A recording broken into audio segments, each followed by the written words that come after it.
সঙ্গীত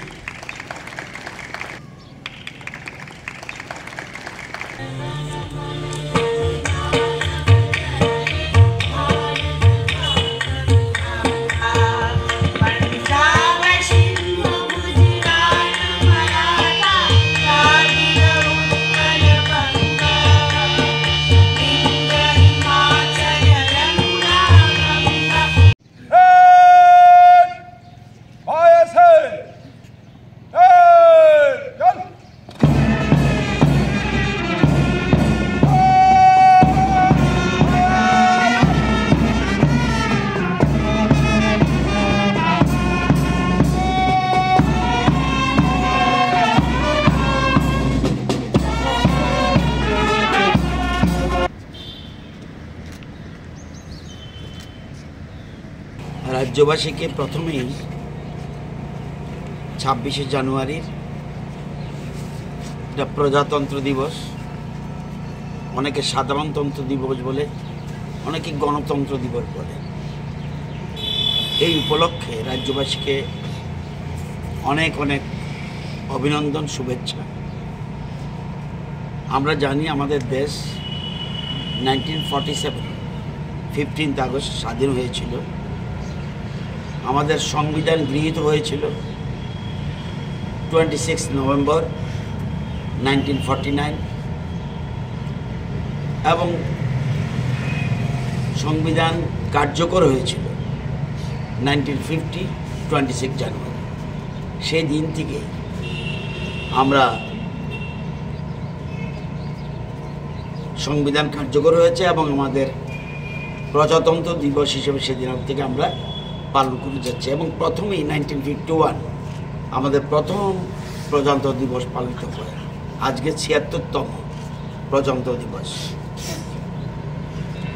মনে রাখতে হবে, কনস্টিটিউশন আমাদের আত্মা, জনগণের আত্মা হলো সংবিধান, আর সোলজার যারা, তারা হলো আমাদের ধড়কন, হার্টবিট।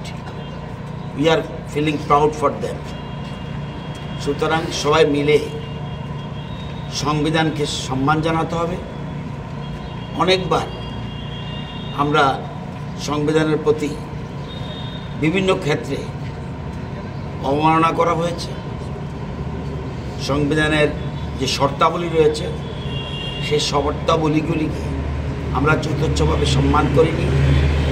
দেশের প্রধানমন্ত্রী নরেন্দ্র মোদী দায়িত্ব নেওয়ার পর প্রকৃতপক্ষে সংবিধান সত্যিকারভাবে যথাযথ সম্মানিতভাবে আমরা পালন করে যাচ্ছি।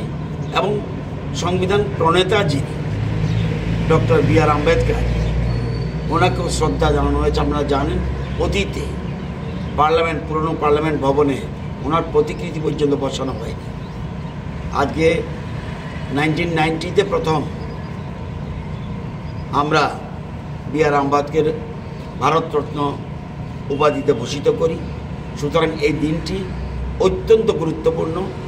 আমরা এই দিনটিতে স্মরণ রাখতে হবে, যেমন আমরা অধিকার সম্বন্ধে কথা বলবো, আমাদের কর্তব্য সম্বন্ধেও আমরা যেন সবাই সচেতন হই। এটাই রাজ্যবাসীর প্রতি আমার আহ্বান।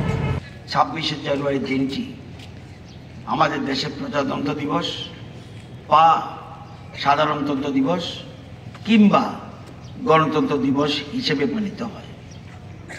1951 সালের 26শে জানুয়ারি আমাদের দেশে প্রথম প্রজাতন্ত্র দিবস বা সাধারণতন্ত্র দিবস উদযাপন করা হয়েছিল।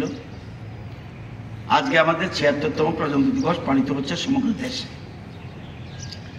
আমরা সবাই জানি 15 আগস্ট 1947 স্বাধীনতা দিবস, 26 নভেম্বর 1949 সংবিধান দিবস এবং 26 জানুয়ারি 1950 প্রজাতন্ত্র দিবস।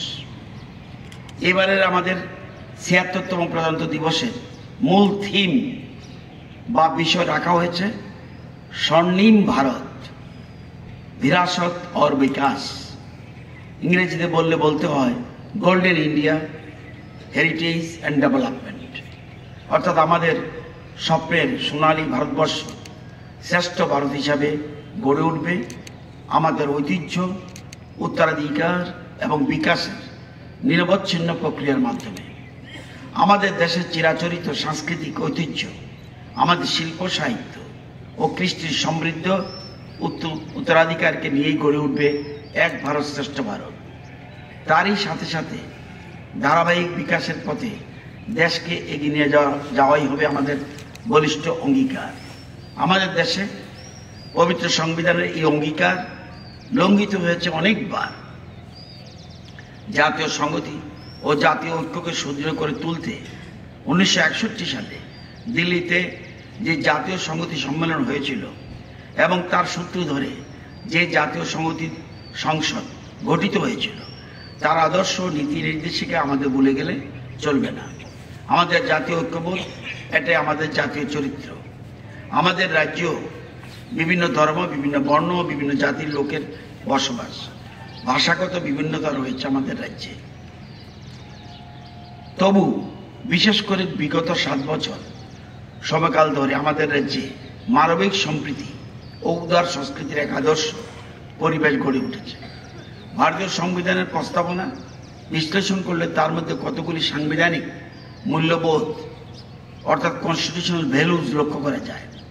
এই সাংবিধানিক মূল্যবোধগুলি হল সার্বভৌমত্ব, গণতন্ত্র, প্রজাতান্ত্রিক চরিত্র, ন্যায় বিচার, স্বাধীনতা, সাম্য, ভ্রাতৃত্ব, ব্যক্তির মর্যাদা, জাতির ঐক্য ও সংহতি।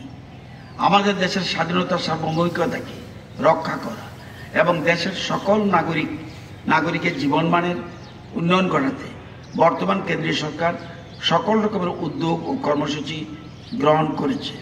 আমাদের নাগরিক অধিকার অক্ষুণ্ণ রাখতে এবং অধিকারের পরিসর বৃদ্ধি করতে নিরন্তর চেষ্টা জারি রেখেছে সরকার। এখন আমাদের সকলের কর্তব্য সম্পাদনের পালা। আজকে এই ৭৬তম প্রজাতন্ত্র দিবসে আমাদের অঙ্গীকারবদ্ধ হতে হবে আমাদের যাবতীয় কর্তব্য সম্পাদনের লক্ষ্যে আমরা আমাদের অধিকার সম্পর্কে যেমন সজাগ থাকব, তেমনি সততা ও নিষ্ঠার সঙ্গে কর্তব্য পালনের অঙ্গীকারও আমাদের গ্রহণ করতে হবে।